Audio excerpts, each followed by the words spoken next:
He came to fix a flickering light, just another job in her quiet home. But when she whispered, "Not today," her hand on his chest stopped time itself. What she did next would haunt him every sleepless night. I pulled up to the curb outside the faded brick building on Hawthorne Lane, the engine of my old pickup rumbling low and reluctant, mirroring the hesitation I felt deep in my gut. It was one of those heavy, overcast afternoons in mid-September where the sky pressed down over Milford, Connecticut, turning the small town into a muted canvas of gray shadows and whispering winds through the maple trees. I'd just turned 23 a month ago, still navigating the choppy waters of adulthood after ditching community college for a string of odd jobs, mostly fixing things around town, because my hands knew what to do even when my mind wandered. Today it was a favor for my buddy Lucas, who'd shot me a text from his tech internship in Boston.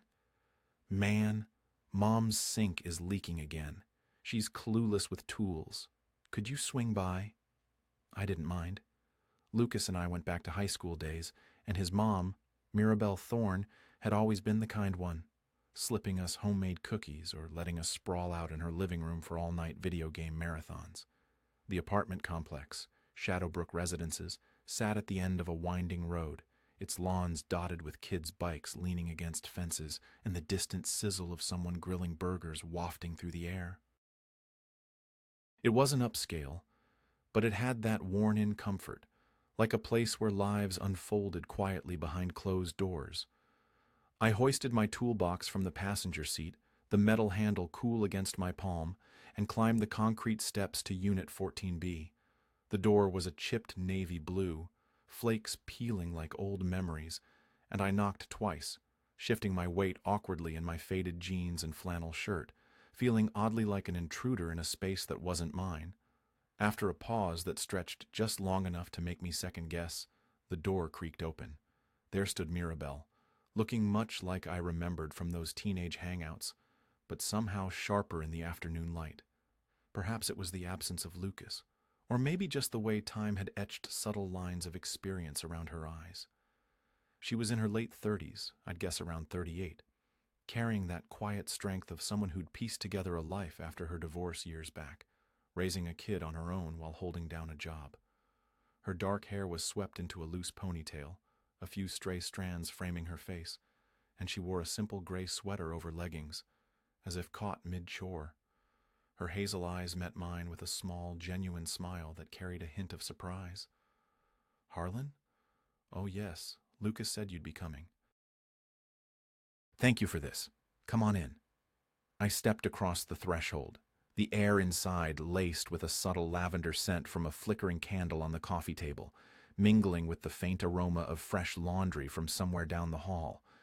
The living room was cozy in its clutter, bookshelves crammed with dog-eared novels and dusty photo albums, a well-worn leather couch facing a modest TV mounted on the wall, and framed pictures capturing snapshots of her life, Lucas as a gap-toothed kid grinning at the camera, family outings that seemed frozen in happier times. The kitchen branched off to the side, a compact space with yellowing linoleum floors and cabinets that bore the scuffs of daily use. "It's the sink right here," she said, guiding me over and gesturing to the cabinet below the counter. "Started dripping last night, and I tried fiddling with it, but I probably just made a mess of things." I set my toolbox down with a thud, kneeling to peer inside, the dim light revealing a loose pipe joint crusted with corrosion, nothing too daunting, but enough to require focus. As I twisted the wrench, wiping away grime with an old rag, Mirabelle lingered nearby, leaning against the counter's edge. Her presence felt amplified in the small space, her fingers tapping lightly on the formica surface, a subtle rhythm that hinted at unspoken nerves. "I really appreciate you taking the time, Harlan," she said softly, her voice warm like a familiar blanket. "Lucas is so wrapped up in his work these days, and I hate pulling him away for silly stuff like this." "It's no trouble," I replied, glancing up briefly, catching the way the light caught the freckles on her ankles where her leggings met her skin, a detail that stuck oddly in my mind. She shifted her weight, and I forced my eyes back to the task, the metal groaning under my grip. We fell into easy chatter as I worked, her asking about Lucas's latest updates, me sharing how the new highway bypass had rerouted traffic through town, making my job scatter further out. She laughed at my tale of a disastrous roof patch from last week, the sound light and unforced, cutting through the quiet like a brief ray of sun. An hour slipped by before I knew it, the pipe finally secure. I stood, testing the faucet. No drips, just the steady rush of water. That should hold up now, I said, brushing dirt from my hands. If it gives you grief again, give me a shout. Her smile deepened, those hazel eyes holding mine a beat longer than casual conversation demanded, sending a faint ripple through me. You're a real help, Harlan. At least let me brew you some coffee before you head out. It's the least I can offer. I paused, eyeing the wall clock. Another job waited at the Whitaker farm on Ridgeview Road, mending a fence under that same gray sky. But her invitation carried a pull I couldn't quite ignore. Coffee sounds good. Thanks. We shifted to the living room, her bustling in the kitchen with the clink of mugs and the gurgle of the coffee maker filling the gaps. I sank onto the couch, my gaze drifting to the photos again. One in particular, Mirabelle and Lucas at a wind-swept beach, her in a flowing sundress looking effortlessly at ease despite the subtle weariness in her posture, a remnant of single parenting after her husband walked out. She'd managed it all. Library shifts, school runs, quiet evenings, building a solitude that seemed both resilient and isolating. She returned with 2 mugs, steam curling upward, and handed me one before settling into the armchair opposite. Black, just how you like it. I remember from those days you and Lucas would raid the fridge here. Yeah, perfect, I said, taking a sip, the bitterness grounding me amid the growing ease. Our talk meandered, her diving into a mystery series that kept her up past midnight, me mentioning vague notions of returning to school for something hands-on like electrical work. There was a comfort in it, but beneath, a subtle undercurrent, like the air thickening before rain, her glances lingering, my own studying the graceful line of her neck or the way her sweater draped over her shoulders. As the conversation ebbed, I placed the mug down. I should get going. Got that fence waiting. She nodded, a fleeting shadow crossing her face, almost like reluctance. Of course. Thanks again. I rose, toolbox in hand, and she accompanied me to the door. As I gripped the knob, her fingers brushed my arm, warm through the fabric, halting me. Hold on, I nearly forgot. Lucas left some old tools in the garage. You might use them. Let me grab them. It seemed minor, but I followed her through the back door into the dim garage, cluttered with stacked boxes, forgotten bikes, and shelves heavy with odds and ends. She rummaged on a high shelf, pulling down a dusty box of wrenches and screwdrivers. Take whatever catches your eye. He won't notice. Sorting through, our hands grazed, mine over hers as she passed a tool, the contact sparking an unexpected jolt, warm and insistent. I looked up, our eyes locking in the confined space, shadows playing across her face. Time stretched, neither of us withdrawing right away. I've enjoyed the company today, she murmured, her voice a hush. The house feels so empty with Lucas gone. I swallowed, nodding slowly. I understand. Anytime you need. We stood frozen for a heartbeat, the garage's musty air thick before I stepped back. I really need to head out. Her smile was faint, tinged with something unspoken. Drive carefully. In my truck, engine idling, I sat replaying it all. The repairs, the coffee, that touch. It was nothing overt, just a neighborly exchange. But as I drove down Hawthorne Lane, a quiet unease settled, like I'd crossed an invisible threshold without realizing. The following day, my phone lit up with her text. Sync's perfect, but the hallway light's flickering now. Could you check it sometime? I stared, thumb hovering, knowing it was more than a fix.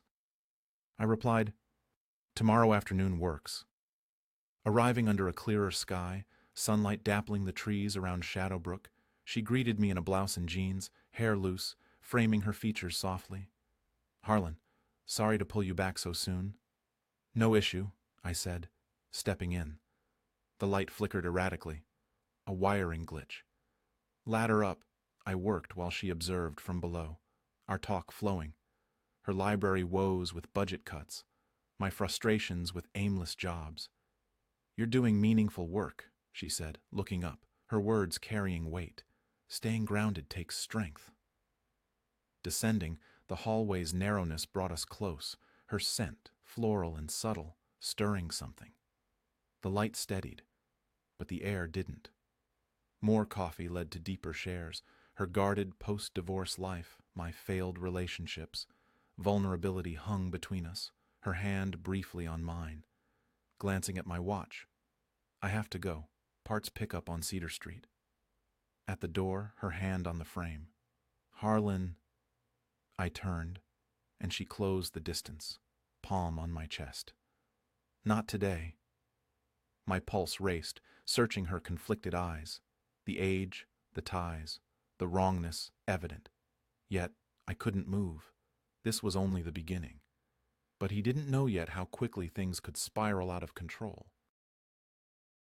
I stood there at the door, my hand frozen on the knob, her words echoing in my head like a quiet command that I hadn't seen coming.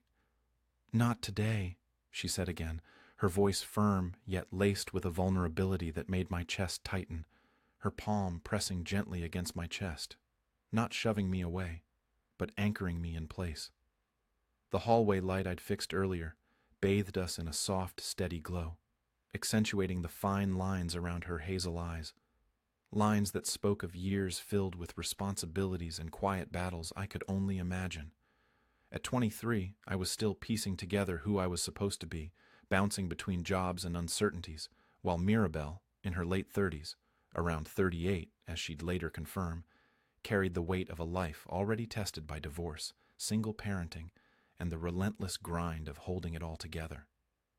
This was Lucas's home, his mother standing before me, and every rational fiber in me screamed to step back, to mutter some excuse and vanish into the afternoon haze. The age difference loomed like an unspoken barrier, her maturity a reminder of how out of my depth I felt, yet her eyes held mine with an intensity that rooted me to the spot. I could have left right then, turned the knob and walked out into the cooling air of Hawthorne Lane, pretending the afternoon had been just another repair job. Reason pounded in my skull. The friendship with Lucas, the potential fallout if anyone found out, the sheer wrongness of even lingering on this threshold. But my feet refused to budge, and slowly, almost without deciding, I let the door click shut behind me, the sound final in the quiet apartment. "Mirabelle," I began, my voice trailing off into nothing, unsure of what came next. Her hand stayed on my chest, warm through my shirt, and for a long moment, we just stood there, the space between us shrinking without either of us moving. She let out a slow breath, the kind that releases pent-up tension, breaking the standoff just enough to allow words. "Come sit for a minute, please." She turned, leading the way back into the living room, her steps deliberate, as if she were navigating unfamiliar terrain in her own home. I followed, leaving my toolbox by the door like an afterthought, my mind a whirlwind of confusion and that strange pull I'd felt building all afternoon. The couch welcomed us again, but this time we sat closer, side by side, the leather dipping under our combined weight, the photo albums on the coffee table staring up like silent witnesses to a life I had no right to intrude upon. "I didn't plan to say that," she confessed, her hands clasped tightly in her lap, gaze fixed on them rather than me. Or maybe I did, deep down. It's been so long since anyone stayed, really stayed. Her words hung heavy, revealing cracks in the composed facade she'd worn earlier, the solitude of her days seeping through. I nodded, searching for something to say that wouldn't sound foolish. The fridge hummed faintly from the kitchen, a normal sound that grounded the moment in the everyday, yet everything felt amplified now. "I know what alone feels like," I admitted, my own voice rough around the edges. "Nights in my apartment, staring at the ceiling, wondering if this is it." At my age, loneliness hit differently, more like a temporary fog than a permanent state. But hearing her echo, it bridged something between us, making the divide seem less insurmountable. She finally looked at me, her eyes searching mine with a depth that made my pulse quicken. "You're still so young, Harlan. You have all the time in the world. Friends, plans, maybe even that school idea you mentioned. Me? I'm 38, and some days it feels like I've already used up my chances." The number landed between us, stark and real, underscoring her caution, her use of it like a shield against whatever this was becoming. She wasn't hiding from her age. If anything, it armored her, a reminder of the experiences that separated us. But that armor showed fissures as we talked further. She opened up about the divorce in fragments, not the raw details, but the lingering aftermath. Sleepless nights muffled by pillows to spare Lucas, forced cheer at work events, the slow rebuild of self-reliance that left little room for vulnerability.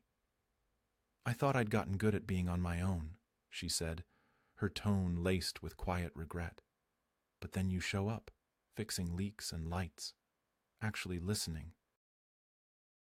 It stirs things I thought I'd buried." I reached out then, my hand covering hers tentatively, feeling the slight tremble in her fingers, the contact sending a warm current through me that I couldn't ignore. "You're not burying anything," I said softly, my thumb brushing her knuckles. "And you're not alone in this." It was honest, drawn from my own mess. College dropout blues, relationships that fizzled because I couldn't commit to a future I couldn't see. I've fixed stuff for everyone else, but my own life's a patchwork of maybes. She didn't pull away, instead turning her hand to intertwine our fingers, the gesture small but electric in the dimming light.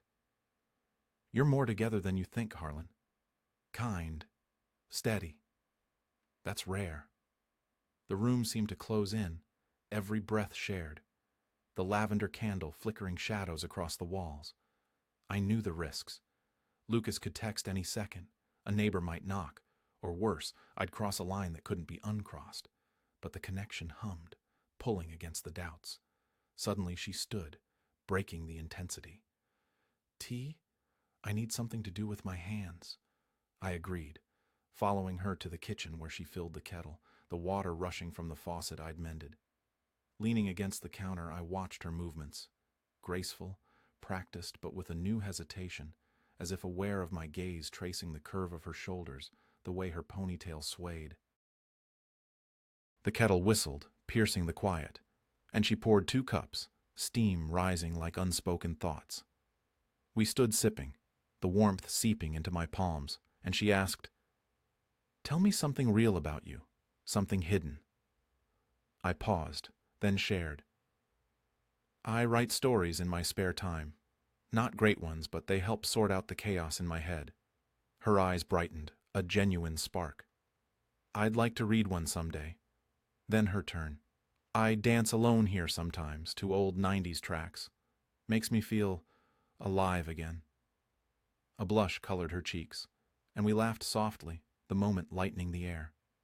Back on the couch, tea cooling beside us, the talk deepened, her shelved dreams of travel, my half-formed business ideas.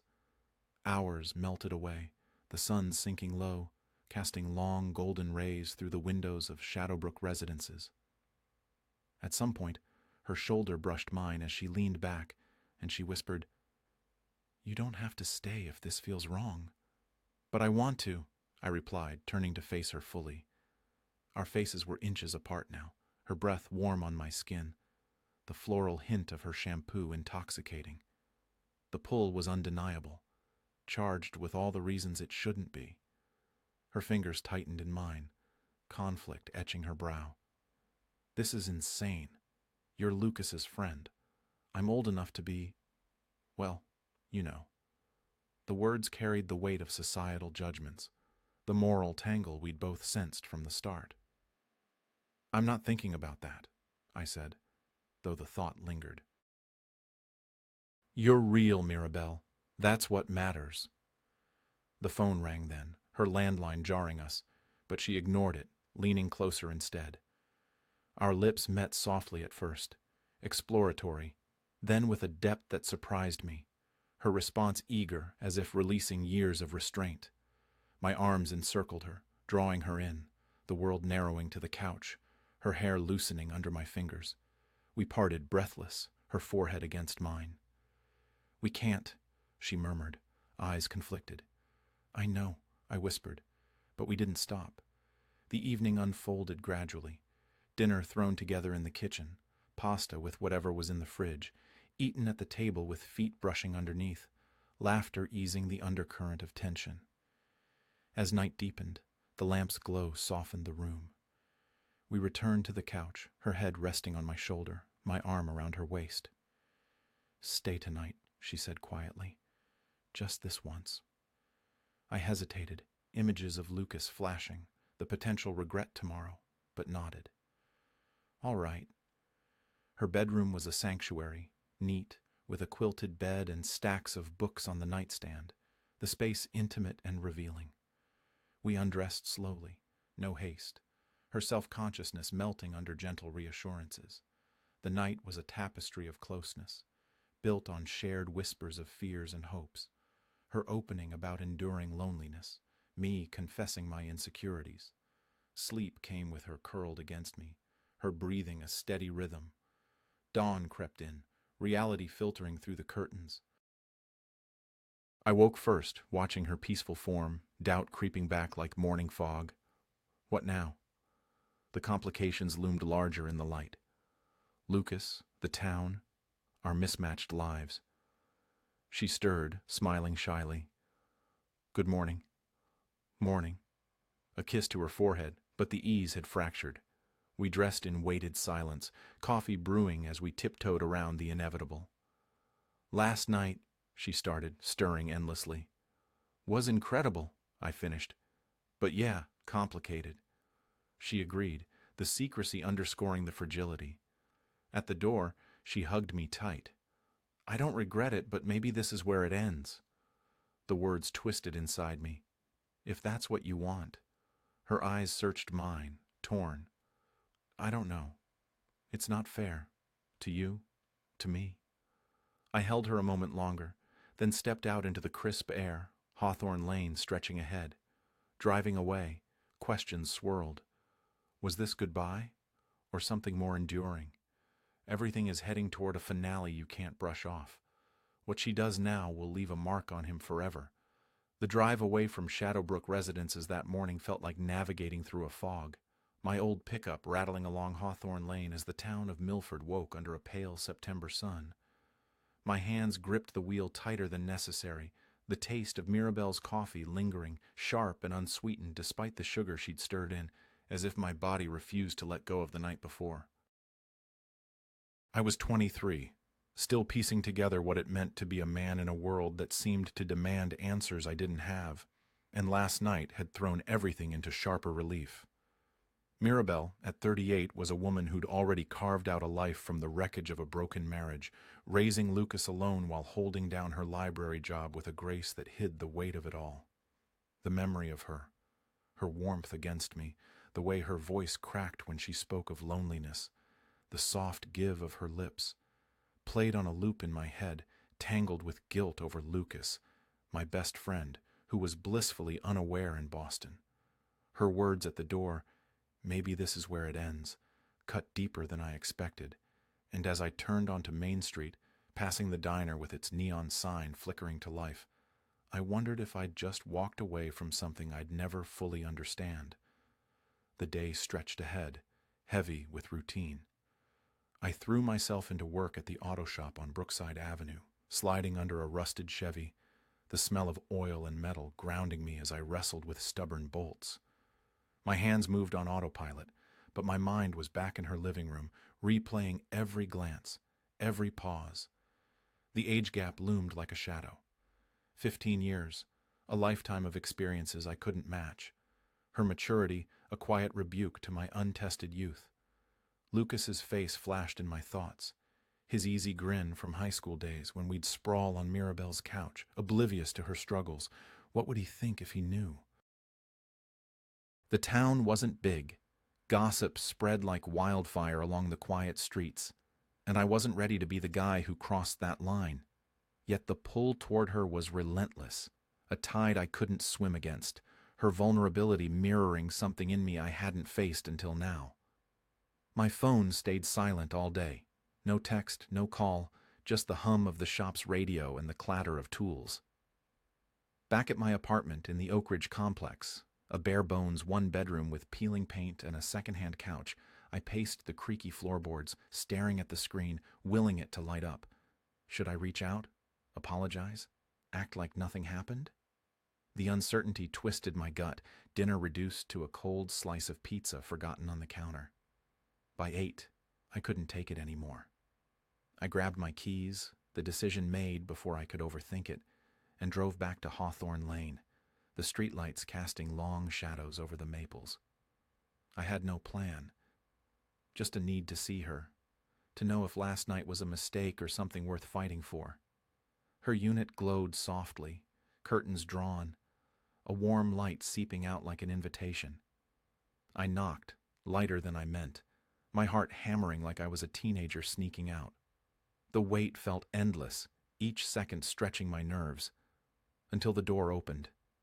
Mirabelle stood there, wrapped in a loose cardigan over jeans, her dark hair loose around her shoulders, framing a face caught between surprise and something softer. "Harlan," she said, her voice low. "I wasn't expecting you." "I needed to talk," I said, the words rough, unpolished. "About everything." She stepped aside, letting me in, the lavender scent of her apartment wrapping around me like a memory. The living room hadn't changed, bookshelves cluttered with novels, the leather couch still warm from last night, but the air felt heavier, thick with what we hadn't said. She closed the door and leaned against it, arms crossed, her posture defensive. "About last night?" she asked, her eyes searching mine, guarded but not cold. "Yeah." I ran a hand through my hair, pacing a step before sinking onto the couch. "I meant what I said this morning. It was incredible. But if you meant what you said about stopping, I'll back off. I just need to know." She sighed, moving to the armchair across from me, her fingers twisting together in her lap. "It's not that simple, Harlan. You're young, with so much ahead. Friends, dreams, maybe even that business you talked about. I'm 38, tied to this town, to a son your age, to a life that's already half written. If Lucas found out, or anyone, what would they say? What would it do to you?" Her words hit hard, laying bare the chasm between us. Not just years, but the weight of her past, the responsibilities I was only beginning to grasp. I leaned forward, elbows on my knees, trying to find the right response. "I don't give a damn what people say. Lucas is my friend, but this isn't about him. It's about us. Last night wasn't some fling, it felt real. Tell me it wasn't for you." Her gaze softened, a flicker of vulnerability breaking through. "It was real. Too real, maybe. I've spent years convincing myself I don't need anyone, that I'm fine alone. Then you come in, fixing things, talking like you actually care, and it wakes something up. But that's what terrifies me. I've been hurt before, Harlan. I can't afford to do it again." I reached across the coffee table, my hand finding hers, the contact grounding us both. "You're not alone in being scared. I'm a mess half the time. Jobs that go nowhere, plans that don't stick. But with you, I feel like I'm not just drifting. You see me, Mirabelle? Not some kid who's failing at life." Her fingers tightened around mine, a quiet tremor running through them. We talked for hours, the conversation peeling back layers, her sharing the sting of her ex-husband's betrayal, how he'd left for someone younger, leaving her to question her worth, me admitting the weight of feeling stuck in Milford while everyone else moved on. The room grew dim as the evening deepened, the lamp casting soft shadows, and our voices dropped to whispers, as if speaking too loudly might shatter the fragile space we'd carved out. At some point, she stood, moving to the kitchen. "Tea again?" "I'm restless." I followed, leaning against the counter as she filled the kettle, the routine familiar but charged now. We stood close, sipping steaming mugs, the floral scent of her shampoo mingling with the chamomile. She asked about my writing again, and I shared a story idea, a quiet tale about a man rebuilding a house after a storm, a metaphor for my own life. She listened, eyes bright, then confessed her own secret joy, dancing alone to old songs, a private rebellion against the years. We laughed, the sound easing the tension, but her hand brushed mine as she set her cup down, and the air shifted again. Back on the couch, the hours slipped away, the sun long gone, the windows reflecting our silhouettes. She leaned closer, her shoulder against mine, and murmured, "You don't have to stay if this is too much." "I'm here because I want to be," I said, turning to face her, our faces inches apart. Her breath hitched, and I could feel the warmth radiating from her, the pull magnetic. "You're not just Lucas's mom to me. You're... you." She squeezed my hand, conflict warring in her eyes. "This is crazy. I'm too old, too complicated. You deserve someone your age, someone without baggage." "I'm not looking for easy," I said, voice low. "I'm looking for real." The landline rang, shrill and jarring, but she ignored it, leaning in instead. Our lips met again, softer this time. A question answered. The kiss deepened, her hands finding my shoulders, mine tracing the curve of her back, the world narrowing to the couch, the lamp's glow, the rhythm of our breaths. It wasn't rushed. It was deliberate, built on the hours of talk, the shared fears and dreams. Dinner followed, a simple stir-fry thrown together in the kitchen, us bumping elbows in the tight space, laughing over burnt vegetables. We ate at the small table, feet brushing under it, the domesticity grounding yet thrilling. As night settled, we returned to the couch, her head on my shoulder, my arm around her. "Stay," she whispered, almost a plea. "Just for tonight." I hesitated, Lucas's face flashing again, the weight of tomorrow looming.